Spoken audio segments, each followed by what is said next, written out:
আর যে খবরের দিকে আমরা নজর রেখেছিলাম যে বহু প্রতীক্ষিত ওবিসি সংরক্ষণ নিয়ে গুরুত্বপূর্ণ সিদ্ধান্ত রাজ্য মন্ত্রিসভার।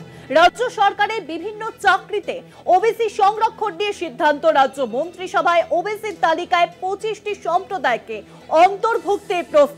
অন্তর্ভুক্তির প্রস্তাবকে অনুমোদন রাজ্য মন্ত্রিসভার বৈঠকে। রাজ্য সরকারি বিভিন্ন চাকরিতে ওবিসি সংরক্ষণ নিয়ে এই সিদ্ধান্ত নেওয়া হয়েছে। আর বিষয়ে বিস্তারিত আলোচনা করব, ফোন লাইনে রয়েছেন আমাদের বিশেষ প্রতিনিধি দীপ্তিমান ভট্টাচার্য। দীপ্তিমান দা, কি তথ্য উঠে আসছে? দেখো, একেবারে আজকে যে বৈঠক হয়েছে, ক্যাবিনেট বৈঠক হয়েছে, সেখানে মন্ত্রিসভার বৈঠকে কিন্তু যেটা নিয়ে সবার এতদিন চিন্তা ছিল যে ওবিসি সংরক্ষণ যে বিষয় রয়েছে, ওবিসি সংরক্ষণ বিষয় নিয়ে কিন্তু আজকে এই মন্ত্রিসভার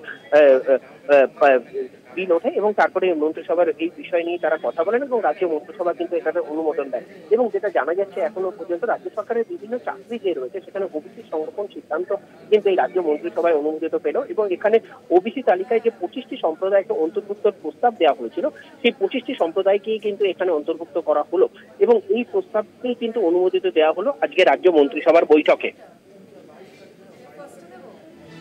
অনেক ধন্যবাদ দীপ্তিমান দা।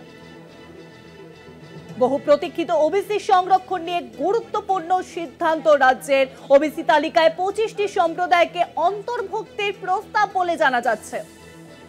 নবান্ন সূত্রে খবর, অন্তর্ভুক্তির প্রস্তাবে অনুমোদন রাজ্য মন্ত্রিসভার বৈঠকে। রাজ্য মন্ত্রিসভার বৈঠক থেকে এই অন্তর্ভুক্তির নির্দেশে অনুমোদন দেওয়া হয়েছে। রাজ্য সরকারি বিভিন্ন চাকরিতে ওবিসি সংরক্ষণ নিয়ে এই সিদ্ধান্ত গ্রহণ করা হয়েছে।